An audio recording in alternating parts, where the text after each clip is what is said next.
quand tu vois sur cette action que tu vois Patrick par terre, les poings fermés et tout, et que l'arbitre, au lieu d'aller le voir, est en train de discuter avec Schumacher, j'ai dit, mais comment se fait-il qu'il y a personne qui pense un peu comme moi, que c'est prévu à l'avance? Une Coupe du Monde 82, j'avais 32 ans, je savais qu'en 86, je serais plus là pour jouer une Coupe du Monde. C'est nous enlever ça.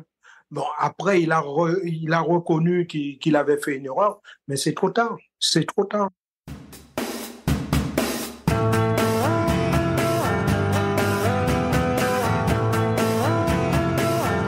Bonjour à toutes et à tous et bienvenue pour un nouvel épisode du podcast des légendes. Cette semaine, on se retrouve pour la 3e partie de notre série consacrée à Marius Trésor. Aujourd'hui, on vous réserve un épisode tout bonnement extraordinaire. On va parler de Séville, le match France-RFA 1982. On en a parlé dans ce podcast grâce aux invités précédents et on va en reparler avec Marius Trésor, le buteur. Vous vous en souvenez sans doute. Il marque le 2e but français en prolongation, il n'a rien oublié. On va revenir en détail sur cette magnifique Coupe du Monde des Bleus et puis nous parlerons des Girondins de Bordeaux et de la fin de carrière de Marius. Un épisode tout simplement magique que je vous invite à savourer tout de suite.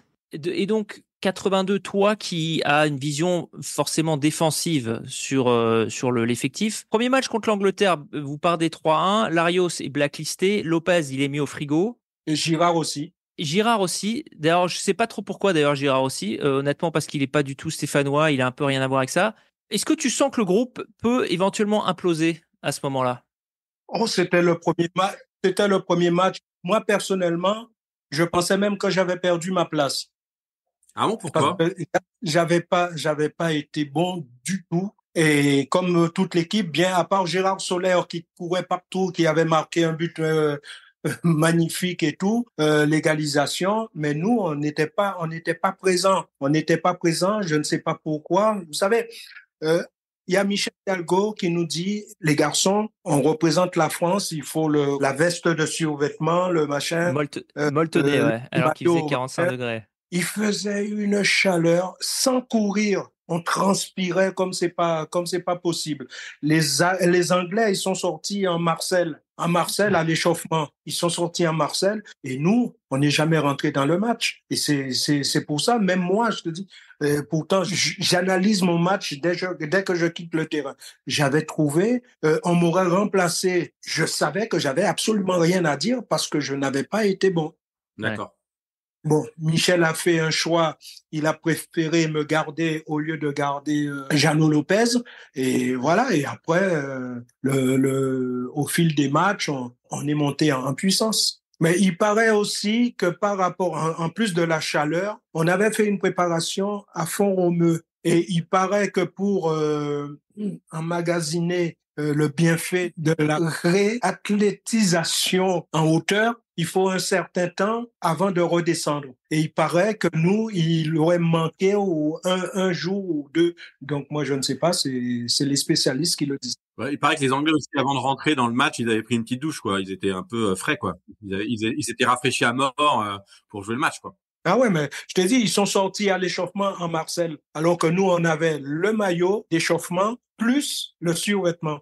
Mais une fois de plus, hein, c'est toujours la fédération qui vous empêche de performer, quoi. C'est vraiment l'inverse. C'est même pas ce qui vous. Mais je ne sais pas si c'est la Fédé qui nous. Non, je pense pas que ce soit Fernand Sastre ou qui nous ait dit vous sortez en. Non, c'est Michel Hidalgo qui nous a dit ça. C'est Michel qui nous a dit ça et nous on a écouté ce que. Il y avait un docteur aussi qui a approuvé le choix de Michel, voilà. Mais ce qui est marrant avec l'histoire des survêtements, c'est que quelques jours plus tard contre le Koweït, Hidalgo lui-même ne ressemble à rien. Et d'ailleurs, il se fait refouler du terrain parce qu'il est en short et en maillot et personne ne croit que c'est le coach. Oh, ils ont fait croire ce qu'ils voulaient, hein, les Espagnols. Parce que quand tu vois qu'ils font une aide d'honneur pour l'émir du Koweït et Hidalgo, qui a quand même le truc, on voit le coq de l'équipe de France, le truc, c'est n'importe quoi. Alors c'est marrant parce qu'on parle beaucoup de la Coupe du Monde 78 comme étant un peu, tu le dis toi-même n'importe quoi, il fallait vraiment que l'Argentine gagne. Et pourtant il y a plein d'histoires dingues en 82. Hein. Il y a cette histoire, il y a plusieurs pénaltys qui sont sifflés pour l'Espagne,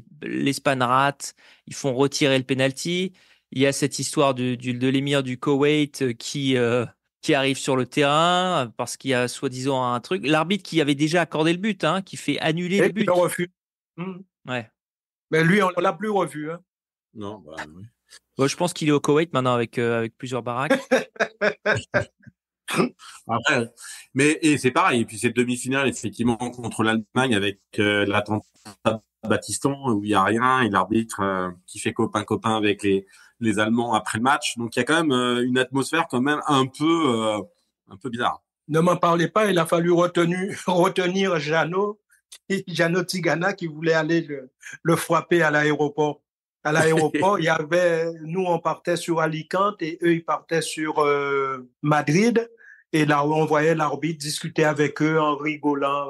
Mais moi, personnellement, j'ai même pas critiqué l'arbitre. J'ai critiqué les organisateurs. Parce qu'il y a quelque chose qui m'est resté là. J'ai dit, l'Italie joue la veille à 16 heures contre la Pologne. Ils battent la Pologne. Nous, on joue le lendemain à 21 heures sous une chaleur, n'en parlons pas. Le match se déroule bien la première mi-temps. Et à partir de la deuxième mi-temps, ça commence à changer un peu. Et je me dis, à la mi-temps, je me demande s'il n'a pas reçu des consignes, cet arbitre.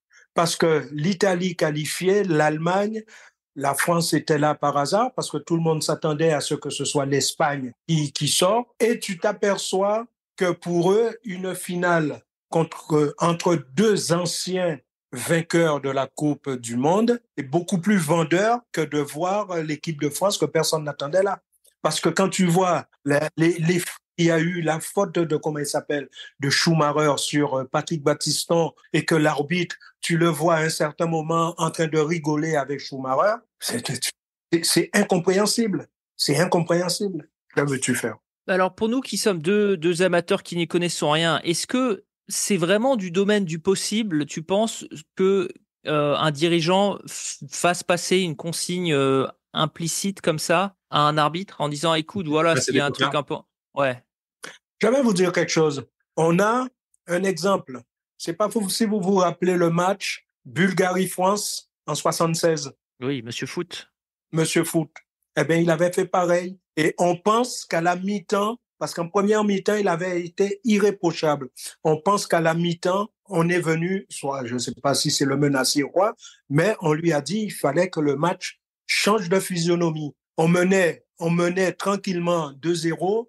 Il y a penalty pour nous en début de deuxième mi-temps qui peut faire 3-0. Il ne le siffle pas. Et à l'arrivée, les Bulgares reviennent au score. Et pour clore le débat, il leur file un penalty à la dernière minute pratiquement. Heureusement que le capitaine, qui est un mec bien élevé, l'a mis à côté. Mais alors, ok, alors pour aller dans ton sens, je pourrais imaginer éventuellement, ok, c'est Bulgarie, c'est encore les pays communistes à l'époque, et ils vont voir Foot, qui je crois était écossais, ils lui disent écoute, si ou tu veux anglaise. pas revenir, ouais, si tu veux pas qu'il t'arrive un accident, avec une jambe, ouais, exactement, tu vas faire ce qu'on te dit. Ok, je peux comprendre. Hein. Est-ce que tu penses qu'en demi-finale de Coupe du Monde, et vraiment, je dis pas ça de manière ironique, hein, vraiment, ça m'intéresse vraiment d'avoir cette opinion d'un joueur aussi expérimenté que toi. Donc, tu penses que c'est possible qu'il y ait ce genre de pression sur un arbitre, en tout cas à l'époque, en Coupe du Monde? Oui, pourquoi pas? Vous savez, il y a eu tellement de faits d'arbitres qui ont fait perdre à des clubs alors qu'ils étaient... regardez, c'est Marseille qui contre Benfica où Mata avait marqué c'est ça, de la main. C'était Van L'arbitre n'a rien dit. Il y a des choses qu'on voit, qu'on sait et que on peut pas ne pas pencher vers cette solution-là. C'est parce que c'est pas anormal que les arbitres d'un match à l'autre soit aussi mauvais. Moi, je me rappelle un truc que j'avais avec un arbitre, c'était soi-disant le meilleur arbitre français, Michel Vautreau. Michel Vautreau, on va jouer à Lyon une saison où on était avec Marseille. Eh ben, on débutait la saison avec Brésilien, avec Paulo César et tout. Il y a François Bracci qui faisait 1m88 et Serge Chiesa qui faisait à peine 1m60. Serge va pour centrer. François tend le pied, le contre. Lui, il se lève, il prend le ballon pour aller au poteau de corner, tirer le corner. Et on se retourne, on voit l'arbitre, Voco, penalty. On prend 1-0. Ça faisait 5 matchs qu'on n'avait pas perdu avec Marseille. 1-0. J'ai dit au mec, ne vous énervez pas, on est bien en ce moment, on va revenir. Il y a Jean Galis qui jouait attaquant à Lyon, qui rentre entre Bollier et Victor Zoinka et qui se laisse tomber et tout. L'arbitre, Michel Vautreau, coup franc. Sur le coup franc, on prend le deuxième. On revient à 2-1. On égalise à 2-2. Le jeu se poursuit. Deuxième mi-temps. On a 2 jeunes de chez nous qui se rentrent dedans pour essayer de contrer Serge Chiesa. Serge saute et en retombant, il pousse trop loin le ballon. Je récupère, je vais pour repartir en contre-attaque. Coup de sifflet. Donc, les 2 jeunes qui s'étaient rentrés dedans, je leur dis, arrêtez, de toute façon, de Nan, on ne fera jamais un cheval de course. Et lui, il met la main à la...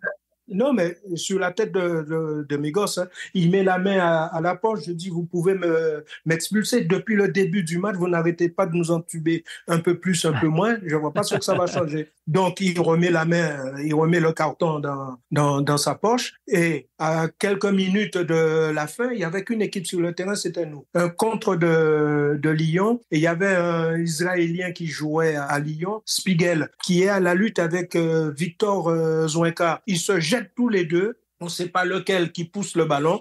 Mijon prend le ballon, il va pour dégager. Penalty. Et Bernard Lacombe, quand je suis arrivé à Bordeaux avec lui, il n'arrêtait pas de me dire tu veux que je t'appelle Michel Vautreau?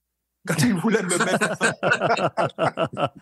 quand il voulait me mettre en colère, il m'a dit tu veux que je t'appelle Michel Vautreau? Mais moi, j'ai rigolé une fois, c'était lors de la demi-finale de la Coupe du Monde en Italie en 90. C'est lui qui arbitrait Italie contre Argentine. Quand à la fin, il s'est perdu, il regardait son juge de touche, l'autre lui tournait le dos pour ne pas le voir. Moi, j'étais dans les tribunes et je rigolais. D'accord. Bah, écoute, on va il avait fait jouer, sur le il avait sur fait le jouer, je programme. ne sais pas combien de minutes en plus. Oui, il avait fait jouer 8 minutes en plus, je crois, à la fin de la première mi-temps. Ouais. À l'époque où tu n'avais pas les panneaux où tu devais rajouter. Non. Le temps qui reste, ça n'existait pas. D'accord. Donc oui, alors juste pour résumer tout ça, tu penses que, et je ne parle même pas de OMVA, tout ça, mais tu penses qu'il y avait vraiment des arrangements avec les arbitres à tous les niveaux? Moi, sur ce match-là de France-Allemagne, je pense, ouais. Parce que je me dis, comment se fait-il que première mi-temps, l'arbitre fait un arbitrage impeccable? Ouais, parce qu'il y a pénalty pour la France d'ailleurs, qui siffle, sans aucun problème, sans hésiter. Sur Rocheteau. Et que de seul coup, ce mec part en vrille comme ça, j'ai rien compris. J'ai rien compris. Comme je dis souvent à Patrick Battiston, je lui dis, j'aurais préféré ne pas marquer, mais que ton but ou que cette action se termine par un but. Parce que nous, on avait confiance en Michel. S'il y avait pénalty, on sait qu'il n'y avait pas de problème. Imaginons maintenant que la France gagne contre l'Allemagne, on gagne 3-1 ou même on gagne 2-1 avec le tir de Battiston qui rentre juste sous la barre. Tu penses que les Français auraient battu les Italiens en finale? Non, franchement, je l'aurais souhaité, hein, mais franchement, non. Ouais. On avait perdu Gingini, on avait perdu Rocheteau. Non. Larios qui était perdu pour la cause. Oh, mais Larios, Larios qui jouait pas. Il avait baissé les bras depuis un bon bout de temps, depuis le premier match. Ouais. Non, je pense pas. Je pense que l'Italie était. Bon, on ne sait jamais, hein, sur un match, il y a beaucoup de choses qui peuvent changer. Parce que vous battez les Italiens, vous les battez avant la Coupe du Monde, vous les battez 2-0. Oui, à Paris. Ouais. Ça faisait, que je ne dis pas de bêtises, ça faisait presque presque 20 ou 30 ans que la France n'avait, quand on les bat 2-0 à Paris, ça mettait fin à une disette Ouais, je crois que c'est française. 23 ou 26 ans, quelque chose comme Ah ça. oui, oui, oui. Ouais, ouais.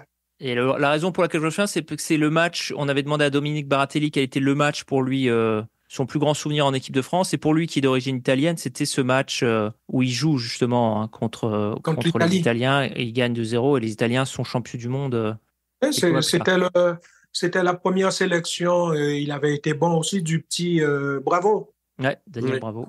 Pour en revenir à Séville, est-ce que tu en as marre quand on parle tout le temps de ce match? Oh, non, non, ça fait quand même, que je ne dis pas de bêtises, ça fait 42 ans.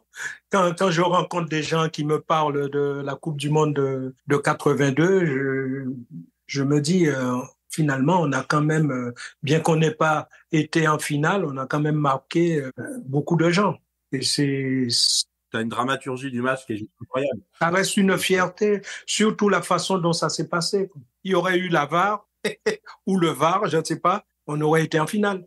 Ouais, et puis aussi, d'après ce que je comprends aussi, des contrôles antidopage, parce que ce que je comprends de tes collègues, notamment, je crois que c'est Bruno Bellone qui disait, quand il voyait les Allemands au début du match, avant de rentrer, il Dans considérait le qu'ils étaient couloir, chargés comme personne. Ouais, dans le couloir, que Il y a le gardien qui avait fait un bouquin et qui le disait dedans, Schumacher. ouais, il disait qu'il avait pris des Ouais, ouais. amphétamines. Ah, mais sur son comportement tout au long du match, dès qu'il y avait un Français qui arrivait dans la surface de réparation, il a tapé Didier Six, je crois qu'il y a eu Rocheteau, il y a eu aussi Michel Platini, et l'arbitre, bon. Je te dis, c'est quand il fait la faute sur Battiston, il a vu Battiston, il revient parce que Schumacher avait le ballon, il jouait dans sa surface avec. Il n'y avait pas un de ses coéquipiers qui a été le voir. Pas un de ses coéquipiers a fait le. Il était tout seul avec le ballon et tout.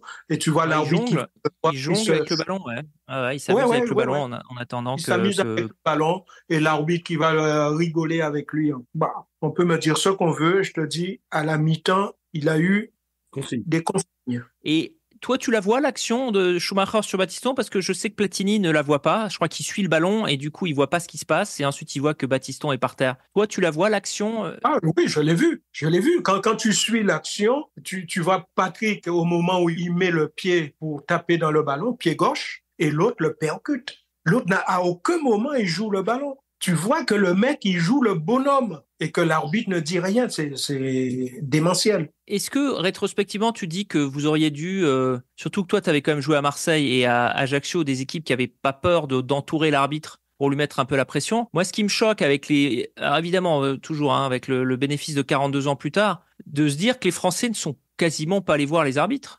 J'imagine l'équipe de Nîmes ou l'équipe de Bastia, mais ils auraient entouré l'arbitre jusqu'à ce qu'il craque. Moi, personnellement, j'ai été capitaine à Marseille, j'ai été capitaine de l'équipe de France. Je suis un peu respectueux envers l'arbitre. Une fois qu'il a sifflé, je sais que ça ne va rien changer. Mais quand tu vois sur cette action que tu vois Patrick par terre, les poings fermés et tout, et que l'arbitre, au lieu d'aller le voir, est en train de discuter avec Schumacher, j'ai dit, mais comment se fait-il qu'il y a personne qui pense un peu comme moi, que c'est prévu à l'avance? C'est pas possible de voir le comportement. Bon, il l'a reconnu après, mais malheureusement, c'était trop tard. Une Coupe du Monde, je savais que j'avais 32 ans, 82, j'avais 32 ans, je savais qu'en 86, je serais plus là pour jouer une Coupe du Monde. C'est nous enlever ça. Bon, après, il a reconnu qu'il avait fait une erreur, mais c'est trop tard. C'est trop tard. Et donc, quand tu marques ce deuxième but, alors j'imagine que tu n'as pas encore la certitude que vous allez gagner ce match, parce qu'on parlait avec Ettori et avec Giresse. Quand la France marque le troisième but, eux, dans leur tête, ça y est, c'est fait. Ils sont, enfin, notamment Ettori. Ettori, il dit, ça y est, on va les exploser. C'est que le début, ça va être une avalanche de buts.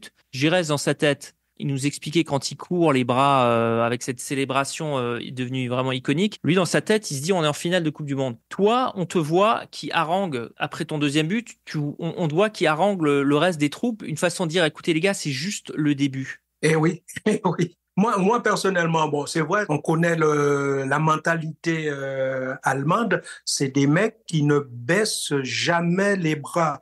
Donc, nous, on avait la possibilité de faire pas mal de choses, de donner aux gardiens, de mettre en touche, tout. Mais nous, on menait 3-1, on se disait dans nos têtes, pour une fois qu'on tient les Allemands, on va continuer, on va essayer de les enfoncer. Et à l'arrivée, on s'est fait enfoncer. Quand tu dis on, c'est Hidalgo ou c'est les joueurs sur le terrain? Qui c'est qui prend la décision de continuer à faire des... Mais le banc était derrière nous. Le banc était derrière. Allez les gars, allez.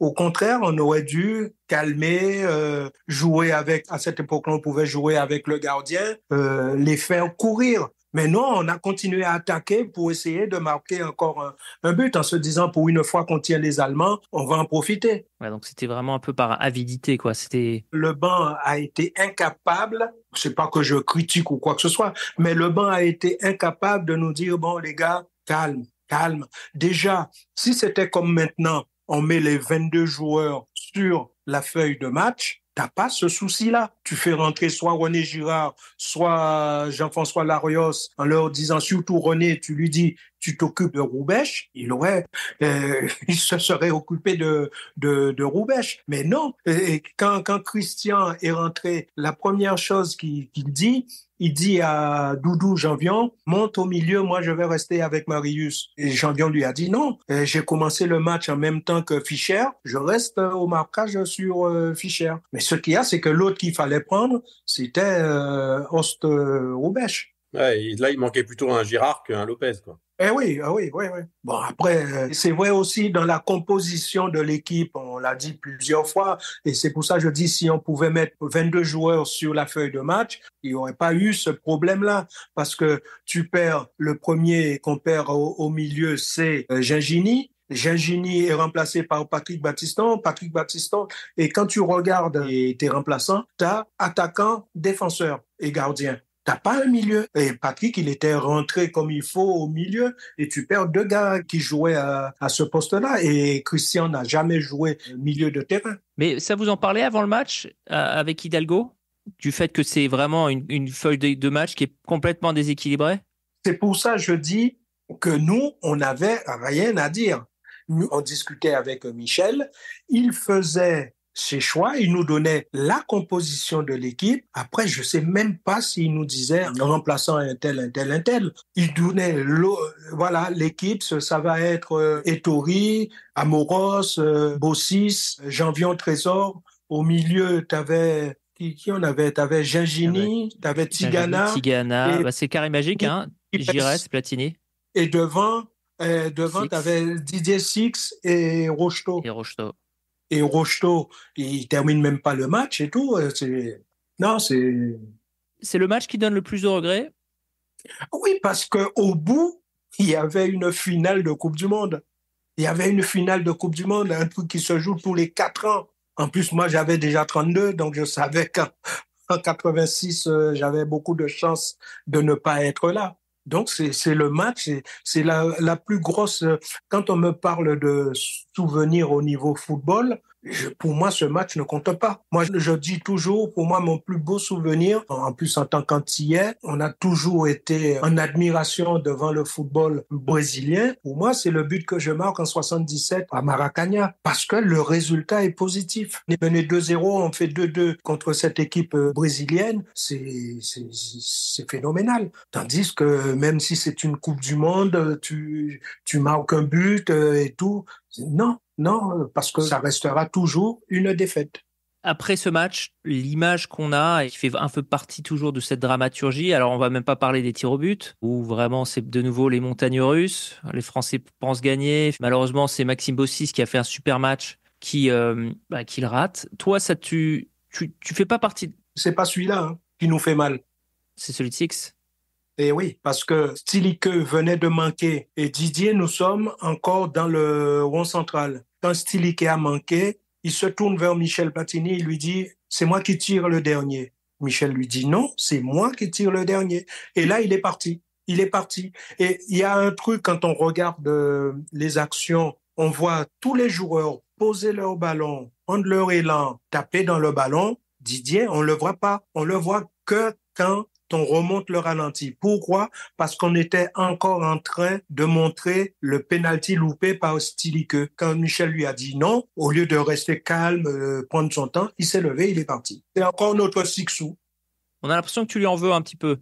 Ben non, ça fait, c'est fini ça. Ça changera rien. Je me rappelle en 78, il y a une action extraordinaire. On a 2 gars en retrait. Il y a Platini et Lacombe. S'il met en retrait, eux, ils ont tout le but ouvert. Non, il frappe du gauche et le gardien, Filiol, fait un arrêt extraordinaire. Alors que s'il donne le ballon, ça écarte et Bernard ou Michel ont tout le but vide. Mais c'est Sixou, il faut le prendre comme il est. Quand il y a la séance des pénaltys, toi, t'es pas dans les tireurs? Non, je suis juste après Bossis. Non, parce que les 5 premiers, ce sont eux qui se sont désignés. Je crois qu'il y avait le premier qui tire, je crois c'est Giresse. C'est Giresse. Ouais, il se pose pas de questions, Giresse. Gigi, il se pose des questions. Surtout, il regarde pas Schumacher, il lui tourne de dos. Il y a Giresse, il y a Amoros. Ouais, c'est le numéro 2, Manuel Amoros. Numéro 3, c'est Rocheteau. Rocheteau. Et après, c'est Six. Platini et puis Bossis. Non, il me semblait que c'est Platini, c'est Rocheteau et Platini. Et après, non, c'est Rocheteau. Rocheteau, c'est le 3e et Six, c'est le 4e. Et Six, Platini, c'est le 5e. Et Platini, c'est le 5e. Ouais, exactement. Et après, c'est Bossis et moi. C'est moi qui dois tirer après Bossis. Et comment il s'appelle? Il y avait Lopez qui voulait pas tirer parce que avec Saint-Étienne, il avait loupé son penalty lors de la finale de la Coupe de France contre Bastia, je crois. Contre le PSG. Ou contre le PSG. Et tu as Tigana qui était pieds nus. Il avait déjà enlevé les chaussures. Qui avait enlevé les chaussures et tout. Et qui voulait pas entendre parler de tirer un penalty. Et je crois que c'est pareil pour Doudou. Hein. Gérard Janvion, il avait aucune envie de le tirer. Il avait enlevé ses chaussettes, il était carrément en caleçon. Enfin, j'exagère, mais il était parti pour pas le tirer non plus. Je l'ai tiré plusieurs fois, le penalty. Qu'est-ce que je fais? Je vais frapper fort, je vais placer, Quand t'as pas l'habitude, c'est comme on n'avait pas fait d'entraînement pour tirer penalty ou pas. Après, je me disais, je vais mettre un pointu. Est-ce que tu es un peu soulagé quand même? Bizarrement, est-ce que tu n'es quand même pas un peu soulagé de ne pas avoir à le tirer, ce 7e penalty? Je ne sais pas. Je ne sais pas. Me connaissant, j'aurais voulu le tirer, mais me dire après, admettons que au lieu que ce soit Maxime qui le loupe, c'est moi. J'ai dit, les gens vont oublier le but que j'ai marqué. Ça, c'est sûr. Les gens ne vont parler que de ce penalty manqué. Bah, ce qui est marrant, c'est que Maxime Bossis, quand on parle de son tir raté, il y a énormément de mansuétude, d'affection autour de lui. Vraiment, les gens lui en veulent pas. En revanche, Didier Six, il s'en prend mais plein la gueule encore, hein, 42 ans plus tard. C'est pareil lors de ce match. À un certain moment, il fait une action extraordinaire. S'il met en retrait sur Platini, il y a but. Et je ne sais pas si c'est pas pendant les prolongations ou juste avant la prolongation. Il y a une action qui se passe et tout, et il doit faire une passe. Malheureusement, il joue pour lui, quoi. Mais en tout cas, pour être honnête, Marius, Jeannot Lopez, il était plutôt content de ne pas passer. Hein. Il nous a avoué quand même qu'il est hyper content de ne pas avoir tiré le pénalty. Hein. Il voulait pas tirer, il voulait pas tirer. Non. Et il est assez honnête pour le dire 40 ans plus tard, pour dire non mais j'étais bien content. Hein. C'est pour ça qu'on aurait voulu qu'après Stiliquet, que Didier marque, et après on avait confiance en Michel. Bon, tu me dirais, il en a loupé un, c'était au Brésil contre le Brésil. Oui, à la fin, on s'était qualifié. Et donc, fin de match horrible, vous êtes tous dans les vestiaires. Je crois que beaucoup de témoignages qui parlent de cette vestiaire, c'est que les autres joueurs sont surpris de voir le colosse Marius Trésor inconsolable dans les vestiaires. Vraiment de te voir dans un tel état de détresse. Est-ce que tu donnais une telle impression de force que ça les a surpris? J'étais pas le seul. Je crois que c'est toute l'équipe. Et à un certain moment, même Michel Hidalgo a gueulé après Didier Six qui n'arrêtait pas de pleurer et tout. Il a envoyé se doucher et tout. Mais c'est vrai que la Coupe du Monde, c'est tous les 4 ans. 4 ans, je me répète peut-être, mais j'en avais 32. Je savais qu'en 86, j'avais peu de chances d'être encore présent et j'aurais aimé goûter, jouer une finale de Coupe du Monde. Et Monsieur Corvère nous a enlevé parce que dans cette génération-là, aucun n'a été champion du monde. Ça fait mal. Bah, ça fait mal encore à toute une génération, hein. Et nous, on a une page Facebook avec plusieurs dizaines même, milliers de membres. Et je pense que l'équipe de 82, 84, 86 est plus aimée d'une toute une génération, plus aimée que celle de 98. Même si celle de 98 a gagné la Coupe du Monde, a gagné l'Euro, il y a vraiment un amour pour cette génération. Alors, je sais que toi, tu as dit que tu n'aimes pas cette appellation des losers magnifiques, t'aurais préféré être des vainqueurs sans panache, mais il y a quand même vraiment toute une génération qui n'a pas oublié cette magnifique équipe de 82. Et c'est vrai, quand on regarde les matchs, il y a un style de jeu qui est tellement distinctif. Et c'est vrai que ça fait de la peine de voir que cette équipe, finalement, n'a pas eu ce qu'elle méritait, quoi. Moi, personnellement, j'aurais bien aimé faire partie de l'équipe de 98 que de 82. Oui. Au moins, j'aurais été champion du monde. Non, mais quand on regarde, c'est vrai que cette équipe, malgré le fait d'être passé à 2 doigts de faire une finale de Coupe du Monde, et c'est que ça a profité à cette équipe 2 ans après, parce qu'elle a été championne, pas du monde, mais championne d'Europe, en battant l'Espagne avec Arconada qui nous a filé un coup de main. Mais c'était sympa de voir ça. Bah pour nous, c'est exactement ce qu'on conçoit. On conçoit vraiment que la qualité de l'équipe de France, c'est pour nous 78 et 82. Hein. C'est les deux équipes qui ont remis sur les rangs via l'expérience, via le niveau, une équipe de France conquérante, quoi. 178, on n'a pas 82. Et évidemment, 182, on n'a pas 98. Donc, ces 2 Coupes du Monde, en tout cas nous qui avons fait quand même beaucoup d'interviews, sont quand même des bases essentielles au succès français postérieur. Aussi, il faut pas oublier 80, même si c'est pas la Coupe du Monde, mais la Coupe d'Europe 84, l'équipe avait été magnifique. Quand je revois encore Jean Tigana contre le Portugal à Marseille faire ce sprint pour laisser sur place toute la défense portugaise et donner ce caviar à Michel Platini, c'est phénoménal. À la 117e minute en plus, hein. Oui, c'est une action à jamais. Comme l'OM, la première équipe à avoir gagné la Ligue des Champions, c'est à jamais les premiers.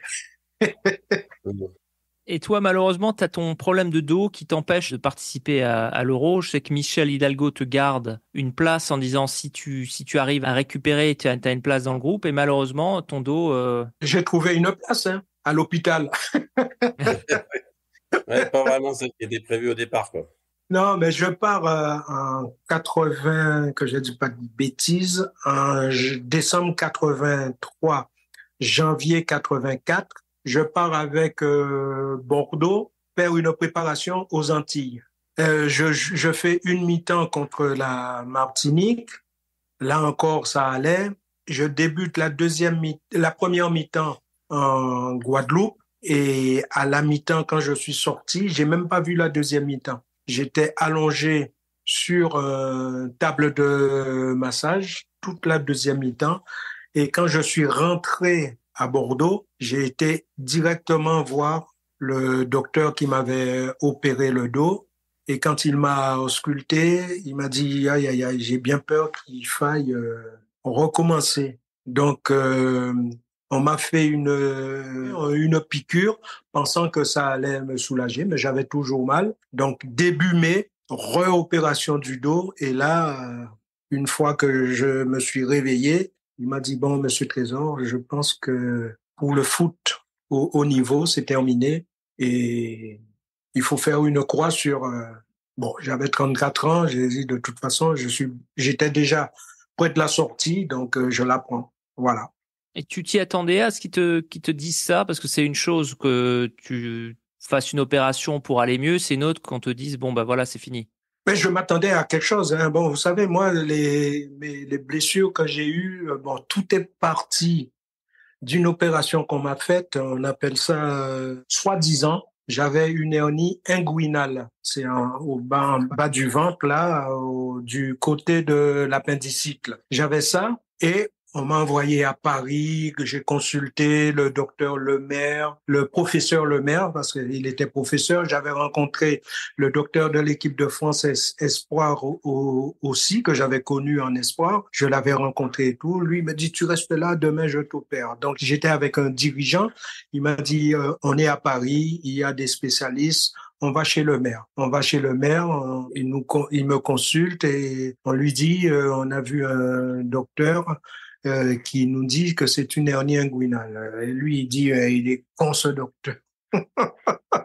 C'est pas une hernie inguinale, et c'est quoi? C'est une déchirure de la paroi abdominale. Et à l'arrivée, c'est exactement la même chose. Donc, je descends à Marseille et le jour de mon anniversaire, le 15 janvier 77, je me fais opérer d'une hernie inguinale. Je reprends l'entraînement 1 mois et demi après. Tant que je courais en ligne droite, ça allait. Et dès que je changeais de direction, j'avais exactement la même douleur comme si on m'avait pas touché. Un ancien joueur qui me passe un coup de fil, qui était entraîneur à Merlebach, il est d'origine polonaise, Zepaniak. Il me dit, Marius, je suis tes péripéties par voie de presse. J'avais un joueur dans mon équipe qui avait les mêmes symptômes et c'est un chiropracteur allemand qui l'a remis sur pied. Ça te coûte rien parce on parlait déjà de me réopérer. Ça te coûte rien de venir le voir avant. Donc, il le voit, il prend rendez-vous pour nous et tout. Et avant de prendre le rendez-vous, il nous dit, il va vous appeler à midi au numéro du stade Vélodrome et vous verrez avec lui. Donc, il leur dit, allongez-le sur une table. Et le lendemain, à midi pile, ça sonne et tout. Allongez-le sur une table et regardez s'il y a aucun signe qui vous fait penser que... Donc, je m'allonge et tout. Ah non, il n'y a rien. Est-ce qu'il a les 2 jambes jointes? Ah non, eh bien, joignez-lui les 2 jambes et regardez s'il n'y a pas un décalage. Effectivement, j'avais une jambe un peu plus courte que l'autre. Il dit, il faut pas chercher, c'est un déplacement du bassin. Je suis monté à Merlebach, il m'avait dit ça le jeudi. Le vendredi, on prenait le train avec le kiné de l'OM. On est monté à Merlebach et ça a duré 15 minutes à peine. Il m'a remis sur pied et là, il m'a dit, vous rentrez chez vous, vous restez au repos 15 jours et après, vous devez reprendre l'entraînement. Mais malheureusement, le mal était fait parce que j'ai fait beaucoup de matchs avec cette douleur. Et comme j'étais à Marseille, quand je disais j'ai mal, on voulait jamais me croire. Donc, j'ai fait des matchs dans un état, n'en parlons pas. Et là, t'as encore des douleurs ou maintenant, si on t'invite pour un petit five, comment est-ce que tu... Je vais te dire, là, j'ai une balafre de 48 cm dans le dos. Wow. J'ai à gauche une prothèse au genou. J'ai à droite une autre prothèse au genou droit. Et la dernière grosse opération que j'ai eue, c'est au niveau de la prostate qu'on m'a enlevé. Donc là, pour les 100 ans, les 100 ans de Chaban-Delmas, c'est l'ancien stade de Bordeaux qu'on appelait avant l'Escure, Parc l'Escure. On va fêter les 100 ans de ce monument le 14 mai. Et il y a Jacques Vendroux, parce que c'est entre les anciens Bordelais contre des anciens, l'équipe de Jacques Vendroux, le Variété Club de France, et ils veulent que je fasse une entrée avec soit l'une des 2 équipes. Je leur ai dit non, si vous voulez, je donne le coup d'envoi, mais je peux plus courir. Donc, je fréquente une salle, je fais beaucoup de vélo, de trucs, mais c'est tout ça que je peux faire. Je garantis que tu cours plus vite que Guillaume encore. Hein. Non, je pense pas. Franchement, je pense pas. Oui. Et de temps en temps, je discute avec Yannick Stopira et il me dit, maintenant, j'aimerais bien faire un 100 mètres avec toi. Stopira, qu'on salue. Hein. Merci à lui de nous avoir facilité cette interview. Au départ, je voyais, j'ai dit, mais qu'est-ce que... Putain, New York, mais qui c'est qui veut m'interviewer? C'est pour ça que j'ai mis aussi longtemps avant de répondre. Je disais, mais c'est pas possible. Mais comme, j'ai dit, mais. Et alors, qu'est-ce qui t'a fait changer d'avis? Alors, c'est l'insistance? Ouais, j'ai dit, allez, je vais répondre et on verra bien. Ah bah c'est Et sympa. alors, finalement, t'es content? Ah oui, ça va, ça va bien. Finalement, j'aurais pas dû. Oui, finalement. Non, ça va. Ouais. Alors, on a pris beaucoup de ton temps. On va essayer de clore ça rapidement. Même si pour nous, hein, nous, c'est un grand plaisir, hein. Je parle en notre nom à tous les deux de t'avoir. C'est Bien sûr. un plaisir Merci. extraordinaire. Alors donc, les Girondins de Bordeaux, quand tu décides de partir à Marseille, donc cette fin, ça se termine pas super bien. Ton expérience marseillaise pour diverses raisons. Quand tu arrives à Bordeaux, est-ce que tu sens, donc tu arrives vraiment juste au début de l'ascension bordelaise, de la grande équipe de Bordeaux qui va dominer la France des années 80 et à peu de choses près dominer l'Europe aussi. Qu'est-ce qui te séduit dans le projet bordelais? C'est Claude Bèze qui, alors déjà c'est que c'est pas Marseille, c'est Claude Bèze. Est-ce que tu peux nous décrire qu'est-ce qui t'excite avant de partir en Gironde? J'ai été admirablement surpris de la façon dont Bordeaux m'a accueilli. Vous savez, à un certain moment, il y a pas mal de journalistes qui disaient que pour moi, j'avais 30 ans, que pour moi, le football était terminé. Et Bordeaux m'a permis, bien que je n'ai joué que 3 ans et demi, mais Bordeaux m'a permis d'avoir une seconde jeunesse. Pourquoi? Parce que la majorité des joueurs bordelais, je les connaissais. On a joué en équipe de France ensemble. Il y avait Touvenel, il y avait Giresse, il y avait Bernard Lacombe, Gérard Soler, il y a eu Albert Gemrich. C'est des garçons avec l'équipe de France que je côtoyais déjà et j'avais joué contre eux au niveau pas des Girondins, mais au niveau de l'Olympique de Marseille. On se côtoyait, on avait fait des stages ensemble avec l'équipe de France. Donc, j'étais dans un pays connu avec René Girard, tout ça. Et en plus, il y a François Boachy. Le jour où je suis arrivé, nous sommes 4 mousquetaires du sud à monter. Il y avait François Boachy, Jean Fernandez, René Girard et moi, plus le nouvel entraîneur Aimé Jacquet. Donc, c'est vrai que ça m'a permis d'exploser et c'est dommage que j'ai eu ces problèmes physiques à cause de cette hernie de 77, de cette opération, parce que les abdominaux, les trucs comme ça, j'avais des difficultés à en faire et cette douleur, ça m'a poursuivi pendant les 3 ans et demi que j'ai joué à Bordeaux. Troisième année, tu es blessé, donc tu fais la moitié de la saison, mais à cette saison-là que vous finissez enfin, Premier, j'ai envie de dire, champion de France. Est-ce que du coup, la joie de gagner un titre aussi tard, entre guillemets, dans ta carrière, est-ce que tu penses que ça te décuple la joie? Est-ce que tu peux nous décrire, alors tu décris dans ton livre ce que Bordeaux devient complètement, je dirais pas fanatique, mais en tout cas, Bordeaux a cette image de ville un petit peu bourgeoise, un peu différent de Marseille, qui est vraiment très passionnée, mais que tu vois, toi, en tout cas, les célébrations de ce titre de champion qui révèlent une autre facette, en tout cas, de la vie bordelaise. mais quand je suis arrivé à Bordeaux, je me rappelle, le président Bèze venait nous voir en début de saison. Il nous disait, tout ce que je vous demande, c'est que le club soit européen l'année prochaine. Et disons, les 4 saisons où j'ai côtoyé les joueurs, on a toujours été européens. Donc, dans un premier temps, le président avait gagné son pari et je remercie toute l'équipe des Girondins pour ce titre qu'ils ont été chercher à Rennes, le dernier match de la saison, et aussi remercier Toulouse qui avait tenu en respect Monaco, parce qu'on était à la lutte avec Monaco. Et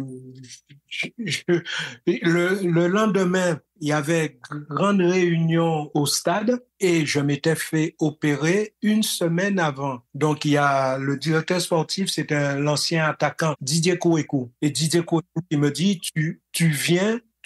J'ai dit, Didier, ne fais pas de bêtises. Je viens de me faire opérer et tout. Je vais pas pouvoir faire le tour avec les joueurs. Il m'a dit, tu serres les dents, tu viens, mais tu participes parce que tu as participé les matchs allés, tu étais là, donc et voilà, mais ça m'a fait une joie immense. J'ai dit bon, je vais quand même avoir un titre de champion de France dans mon palmarès avec la Coupe de France de Marseille. Pourtant, quand j'entends des gens, c'est vrai, je vous le dis sans fausse modestie ou quoi que ce soit. Quand j'entends des gens me dire bravo pour ta carrière et tout, je dis, mais par rapport à des garçons, je vois un garçon comme Alain Roche, il a fait quatre clubs, il a été champion dans chaque club qu'il a fait, chaque club qu'il a fait. Et moi, j'ai fait 3 clubs et j'ai eu un petit titre, demi-titre avec. Et je suis pas d'accord, Marius, t'as oublié la Juventus de Sainte-Anne. Donc, ça fait 4 clubs. Non mais et aussi tu sais pourquoi il a eu tu sais pourquoi il a eu autant de titres, Alain Roche? Non. Parce qu'il avait un Marius Trésor pour le former. Ah, Ouais, exactement. ah, À la fin. ah oui, j'ai vu ses débuts avec Bordeaux. Mais tu as aussi vu, alors tu as vu Alain Roche, c'était quand même une génération incroyable. Tu as vu Alain Roche, tu as vu aussi, puisque tu t'occupais des minimes à ce moment-là, je crois, Lizarazu qui s'appelait encore Vincent. Oui, quand je l'ai connu, il s'appelait Vincent, ouais. Dugarry, tout ça. C'est les jeunes de Bordeaux qui ont fait vibrer le parc Lescure quand on a reçu la Juventus de Turin à 2 doigts, on aurait pu se qualifier. Que veux-tu? Ouais, on a eu René Girard très récemment sur le podcast justement qui nous disait que c'était le match pour lui en tout cas où il a le plus de regrets parce que il sentait qu'avec peut-être un poil près ça aurait pu passer. Ah, mais c'est au match aller on doit pas prendre les 3 buts. On doit pas prendre les 3 buts parce que on savait que Aimé Jacquet, quand il leur a fait la causerie, il savait que devant, il y avait des garçons qui allaient excessivement vite et qu'ils avaient un distributeur hors pair, c'est-à-dire Michel Platini. Et c'est comme ça qu'on s'est fait avoir. À monter, Michel et Aimé Jacquet avait dit à Gernot Rohr, tu le prends partout où il va. Il allait jouer au niveau de ses défenseurs centrales. Il allait là et avec la technique qu'il avait, il y avait Boniek. Il y avait Boniek sur le côté là. Il lui a filé des caviars.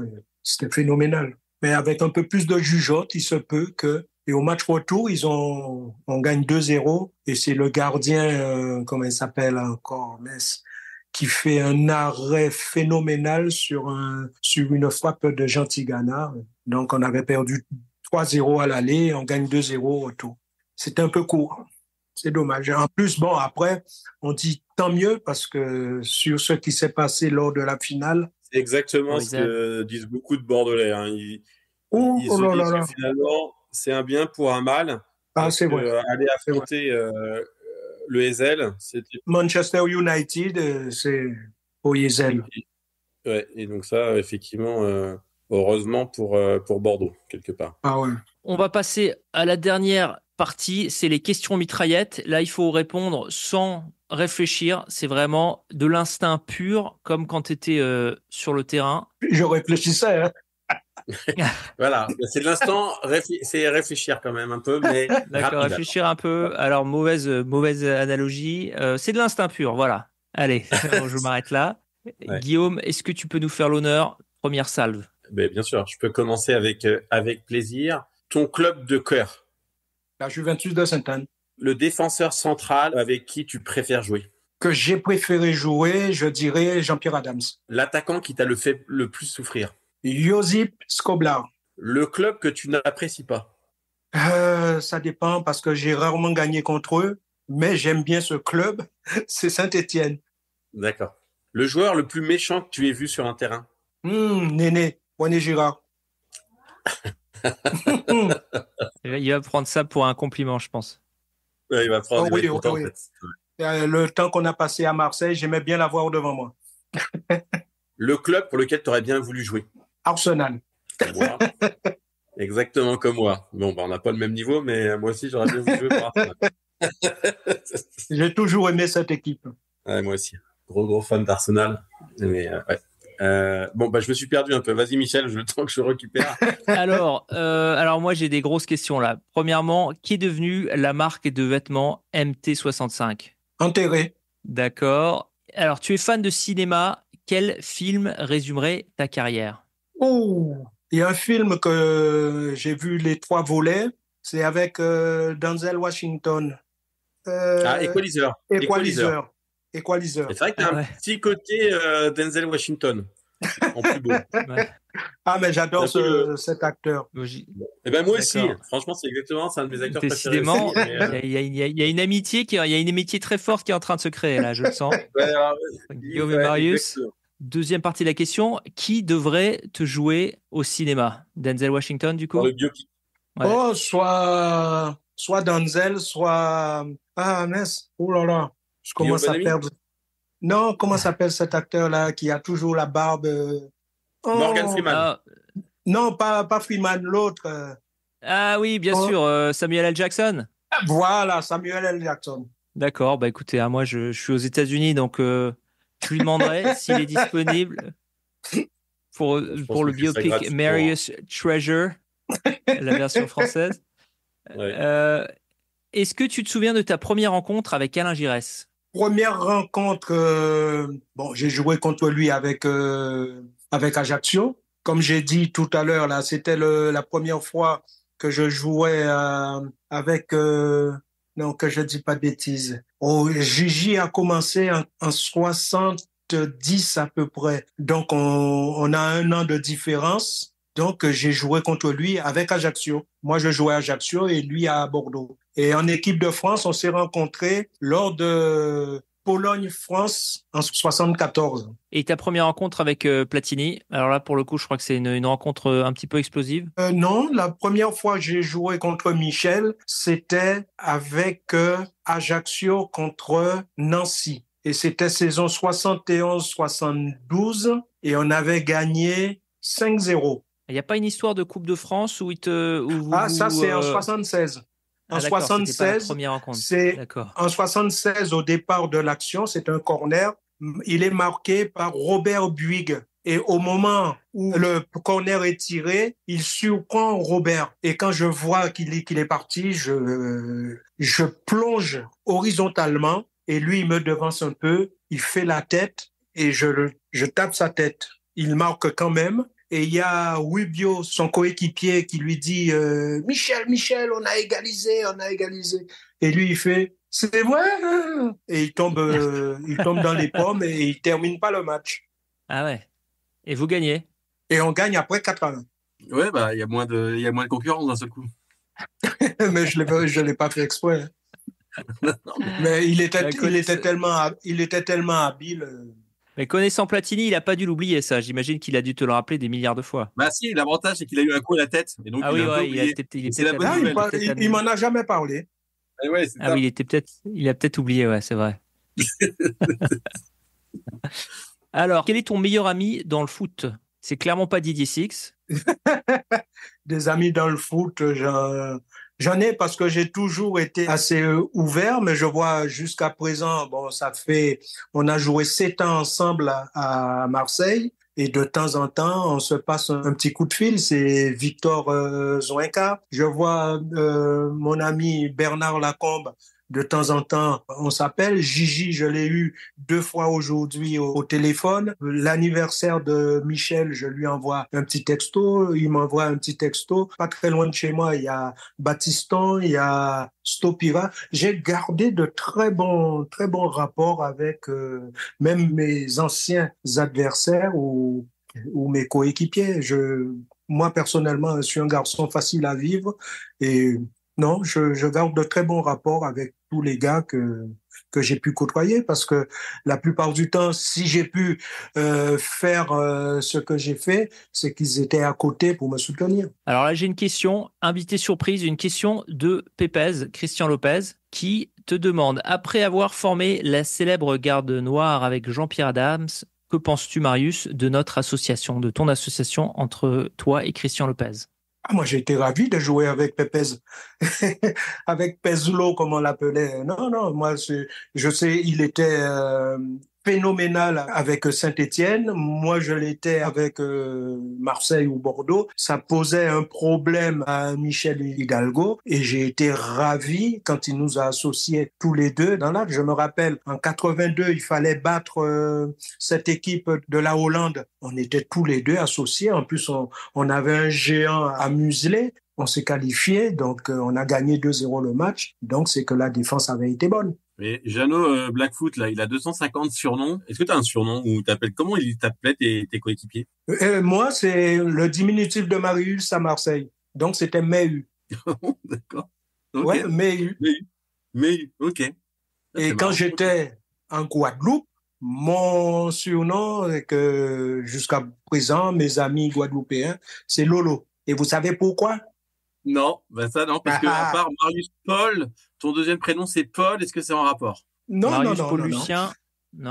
J'ai toujours aimé le cinéma. Et quand j'étais gosse en Guadeloupe, Belmondo? j'adorais comment l'actrice italienne. Ah, Gina Gina, Lollobrigida? Lolo Brigida. Et mais chaque fois que j'en parlais, et Lolo, c'est resté. Ah oui, d'accord, à cause de Gina Ouais, ouais. Lollobrigida, qui est d'ailleurs son surnom, hein, qui est même pas son vrai nom, mais ah ouais, c'est génial. C'est génial. intéressant, ouais. Quel est ton plus beau but? 77. Brésil. Maracana? Brésil. Est-ce que tu peux nous le décrire? En plus, il y a un garçon qui me marquait et que j'adorais parce qu'il jouait à l'Atlético de Madrid. Il s'appelait Luis Pereira, défenseur de cette équipe brésilienne. Et c'est Olivier Rouillet qui avait tiré le corner. Et je prends bien mon élan, je le domine à la tête et ça rentre en pleine lucarne. Donc, voilà. T'as pas mis beaucoup de buts en équipe de France, mais c'était à chaque fois des buts spectaculaires, hein. Oh, j'en ai mis que 4. Et important, oui, Non, mais important. à chaque fois, ouais. T'as ce but-là, t'as ce but contre l'Allemagne Ouais. aussi qui est magnifique. J'en ai marqué un qui m'a été refusé. Heureusement qu'on avait quand même gagné le match. C'est contre l'Irlande. Je fais un contrôle avec la hanche et l'arbitre de touche pense que j'ai emmené le ballon avec la main alors que c'était avec la hanche et il le refuse. Et après, il y avait eu un penalty flagrant pour comment ça s'appelle pour l'Irlande et l'arbitre central n'a pas sifflé. Donc ça nous a permis de gagner quand même le match. Quelle est la plus grande fiesta que tu as faite, justement, après un match? Ouf. Ne m'en parlez pas. Non, mais on la connaît pas, mais on voudrait bien la connaître. Ouais. En 77, on part faire la tournée Argentine-Brésil. On tombe c'est la première fois que l'équipe de France de foot rencontrait l'équipe de France de rugby. Ah oui. Okay. Eux, ils ont joué le samedi et nous, on jouait le dimanche. Et le mercredi, on jouait contre le Brésil. Et après le match du samedi où la France avait battu les Pumas, il nous dit, demain, on va manger ensemble. Les dirigeants se mettent d'accord et tout. Je tombe entre Imbernon et Cholet à table. Cholet prenait la bouteille, tu voyais pas la bouteille dans sa main. Donc, c'est pour te dire la main qu'il avait. Et bon, tu discutes et tout, et allez.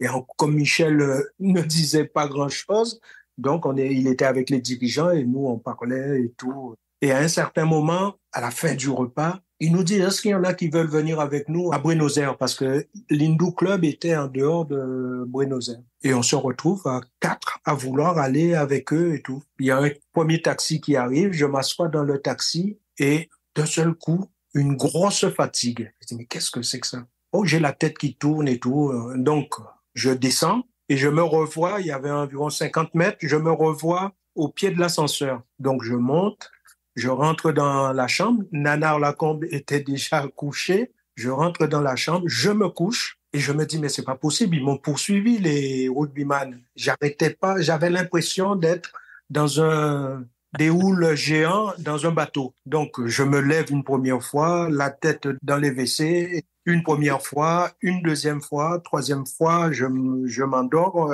la tête dans les WC. Et le lendemain, je me réveille allongé dans mon lit et c'est Bernard Lacombe qui m'avait traîné pour me mettre dans mon lit. Donc, celle-là, je l'oublierai pas. Ça, c'est un bon pote. Ah oui. C'est un bon pote. Un gars sûr. C'était une belle cuite aussi. Hein. Apparemment, il y en a eu pas mal. Hein. Il y en avait aussi quelques belles quand Marseille a gagné la Coupe de France, d'après mes informations. Nous étions avec nous étions avec nos épouses et tout. Donc, c'était calme. D'accord. Quel est l'héritage que Marius Trésor laisse au foot?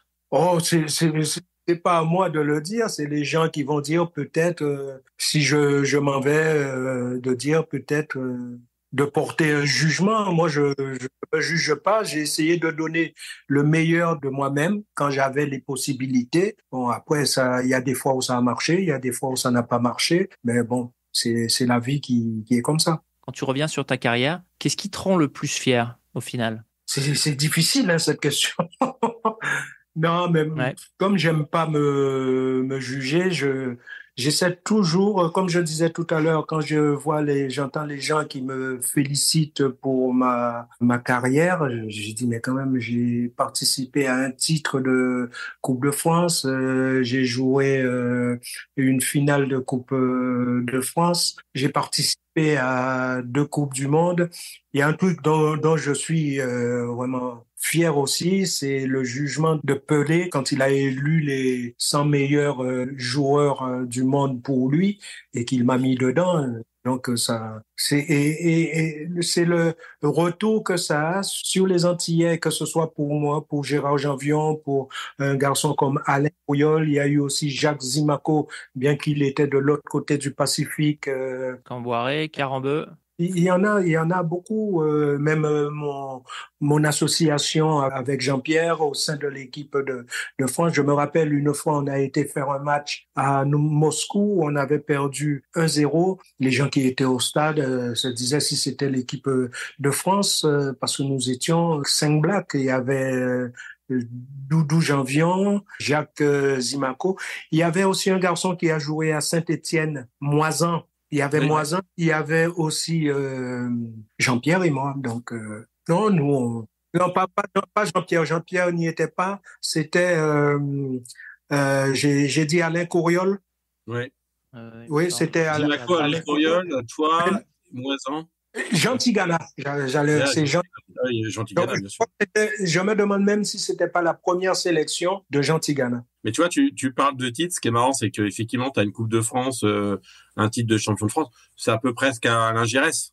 Alain Giresse, il doit avoir juste un championnat de plus que toi, mais grosso modo, c'est le même palmarès. Et comme quoi, c'est pas nécessairement le palmarès qui donne l'impression chez le public français, puisque c'est pareil. Alain Giresse, il n'a pas un grand palmarès, mais il est quand même hyper apprécié par toute une série de. Il champion en 84, champion en 85.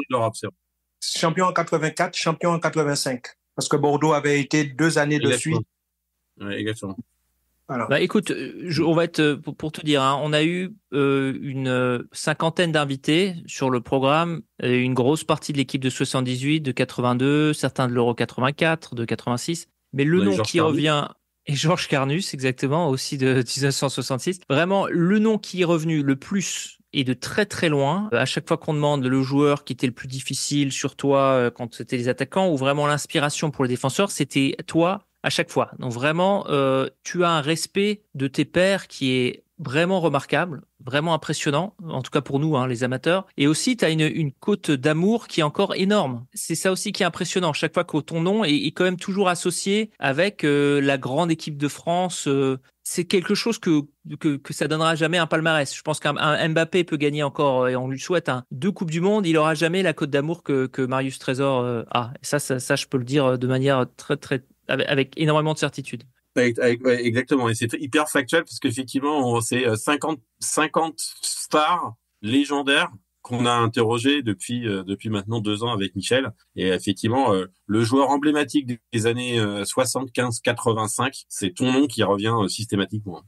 Merci. Je vais encore ajouter aussi, quand c'est leur première sélection, parfois la plus grande source de stress lors de leur premier entraînement, c'est comment je vais faire pour pas être ridicule vis-à-vis de Marius Trésor, parce que j'ai pas envie une telle référence, j'ai pas envie de merder mon premier entraînement. Et c'était un peu une source de stress supplémentaire, notamment Yannick Stopira, qui je suis sûr a déjà dû te raconter. J'allais le dire. Ah, Yannick, il est extraordinaire. Mais bon, je les remercie. Sachant que vous allez les appeler, je les avais briefés en leur disant, vous parlez. Ouais, voilà, remarqué, c'est tous la même chose. C'était passé par tes amis corses. Celui qu'on appelait le Denzel Washington français. C'est là où on s'est dit, tiens, ils ont eu quand même un peu le même mot là. Ouais, t'as raison. Exactement. Exactement. Alors voilà, moi j'ai plus de questions. Marius, merci d'avoir passé tout ce temps avec nous. C'était extraordinaire. Guillaume, je sais pas si tu as quelque chose. Non, pour moi, c'est pareil. Je pense que c'est énormément de plaisir, énormément d'émotions. C'était, pour être très honnête, c'est un des noms qu'on avait coché avec Michel, le tien, comme étant pour nous un aboutissement de ce podcast, quoi. On s'est dit que si on allait avoir Marius, c'était quand même une très bonne finitude pour nous. Donc, moi, je suis ravi de t'avoir rencontré, Marius, quelqu'un vraiment d'extraordinaire. Donc, merci beaucoup pour le temps consacré, 3 heures, mais qui sont passés en 10 minutes pour moi. Donc, merci beaucoup. Combien? Plus. 3 heures. 3h40. Ouais. Et bah oui, le temps passe vite quand on s'amuse, hein. Merci beaucoup.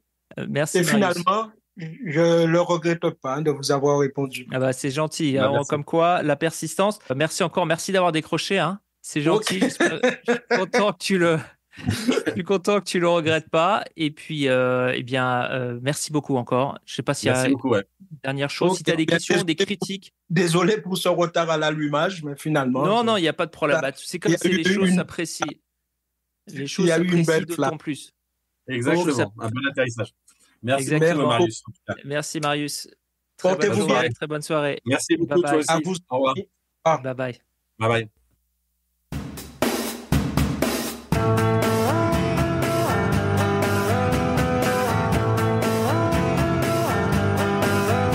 C'est la fin de ce 3e volet et de ce cycle consacré à la légende Marius Trésor. On espère que vous avez adoré ces épisodes autant que nous avons aimé les réaliser. On se retrouve la semaine prochaine pour un nouvel épisode. En attendant, je vous rappelle, comme toutes les semaines, vous pouvez nous retrouver sur les réseaux sociaux ou sur notre site web www.lepodcastdeslégendes où vous trouverez tous nos épisodes ainsi que des articles, notamment ceux écrits par notre collaborateur Johan Sonek et bien sûr d'autres goodies, des vidéos, des clips, bref, tout ce qui est à votre disposition pour continuer l'expérience du podcast des légendes. Encore merci à toutes et à tous pour votre fidélité. On se retrouve la semaine prochaine.